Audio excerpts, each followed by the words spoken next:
Estem a les portes del Saló Internacional del Còmic de Barcelona, a la seva 23a edició. Anem a comprar còmics. Girl, you really got me going. You got me so I don't know what I'm doing. Yeah, you really got me now. Avui disfrutarem d'algo que ens ha agradat de petits i no de tan petits. Del cinema, del dibuix, del col·leccionisme, del món del friquisme. Avui estarem al Saló Internacional del Còmic de Barcelona.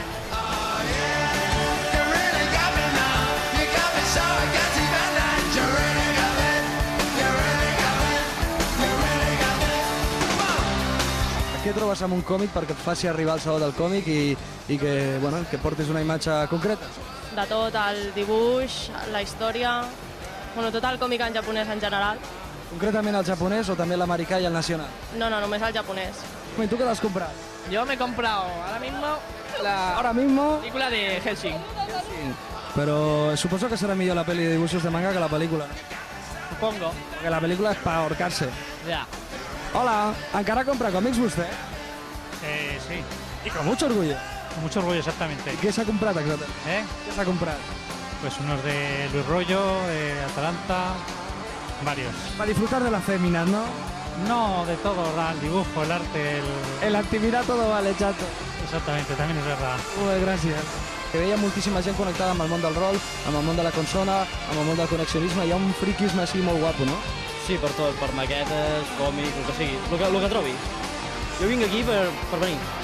O sigui, surts a casa i diu, vaig a veure l'àvia i vesteixes aquí. Hi ha gent que diu, vaig a buscar Spider-Man número 364. No, ni puta idea. Hell is gone and heaven's here. There's nothing left for you to fear. Shake your ass, come over here. Now scream. I'm a burning effigy of everything I used to be. You're my rock of empathy, my dear. So come on, let me. Bueno, estem amb el Sergi, redactor en cap d'Edicions La Cúpula, aquí a Barcelona, i ens explicarà una mica les ides i venides del còmic nacional, de tots els projectes que estan fent, participacions, tema de fanzines, tema d'edicions. Bueno, còmic nacional com molt bona etapa, la que recordes la dels 80, amb totes les revistes, amb el Cimo, el Crepi, tot això.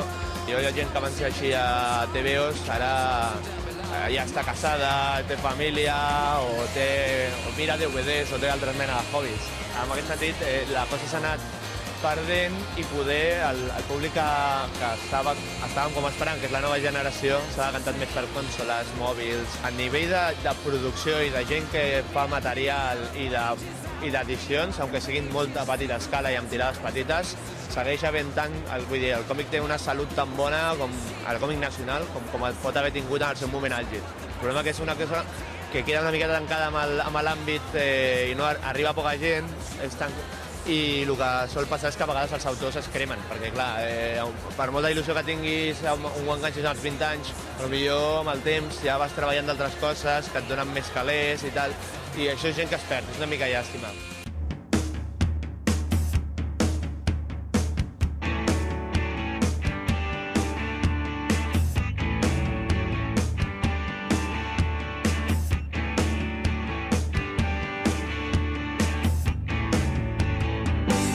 Escolta'm, una consulta que tenim aquí al Saló del Còmic, es ven, es compren còmics, es paguen preus desorbitats. També passa tot això amb el món de la consola o podes una mica més light?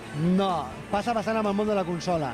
Hi ha alguns jocs específics, el Final 7, el Super Punk. Vull dir, hi ha jocs que poden arribar a pagar hasta 150 euros i 300 euros. Preparado un café, el pelo alborotado, que salvaje. Estem amb el Jordi Burgués, que és encarregat de merchandising d'ES Distribucions. Explica'm una mica tot com funciona o com està funcionant o com s'està acceptant aquí a Espanya el tema del merchandising i tots els misteris de tot aquest camp. No, la veritat és que molt bé. Vull dir, l'evolució del merchandising és una evolució lògica dintre del món del còmic. Hi ha peces de tots els preus. Vull dir, pots trobar coses des dels 6 euros fins als 2.000. Estem treballant en un producte que sortirà aquesta tardor. Encara no tenim data, ningú ho ha vist fins ara, el producte està acabat i és una figura que parodia, jo no sé si recordeu fa anys que hi havia l'anunci aquest de l'Audi, de l'Elvis, que sortia un Elvis que es penjava al cotxe Sí. i que va tenir molt d'èxit. Doncs estem fent una figura igual però amb el Farid. Torrente és un gran fan del Farid, llavors Bueno, doncs representa que és una figura que es promocionarà amb Torrente i que és la figura que portarà el Torrente al cotxe. La veritat és que és molt difícil trobar llicències que siguin importants per a Espanya, no? Perquè, aviam, si nosaltres comprem una llicència de qualsevol producte del Charlotte, aviam, el Charlotte el puc vendre a tot el món. Un personatge important a Espanya, lo suficientment important per poder fer una estàtua o una figura, és que l'únic que hi ha potser és el Torrente, que pot vendre suficient aquí a Espanya per cobrir costos, gastos i que realment sigui un producte interessant.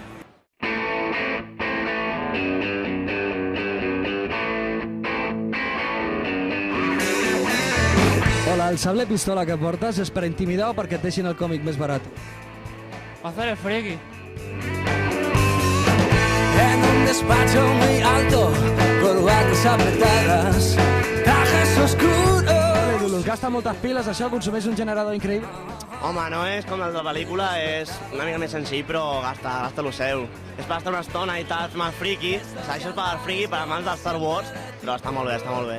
Costa molt de trobar, l'hem de demanar d'importació. Quan hem d'arribar a pagar per un sable Luluz com aquest? És bastant difícil de trobar, però aquest, per exemple, són 179 euros, però val la pena, val moltíssim la pena comprar-lo. Sueles jugar a ser la reina de tu ciudad.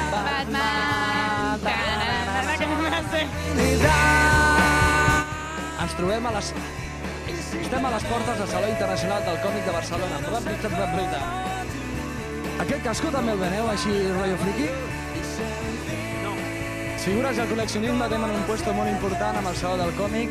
A veure què ens comenta aquest noi. És algo impressionant. Tenim una exclusiva que no ens ho creiem ni nosaltres. Tenim aquí en persona, o en cartró, el senyor Anakin Skywalker. Bueno, la qüestió és que Skywalker o Darth Vader. Podem el rollo es que está de mala leyenda con el tema de Obi-Wan, como que no se habla mucho, está pelado y esa cosa, ¿no? O sí, que Darth Vader. O Skywalker. Bueno, pues lo que sigui, la qüestió és que sigui algo, ¿no? Moltíssimes gràcies, senyor Darth Vader. Va a ser la reina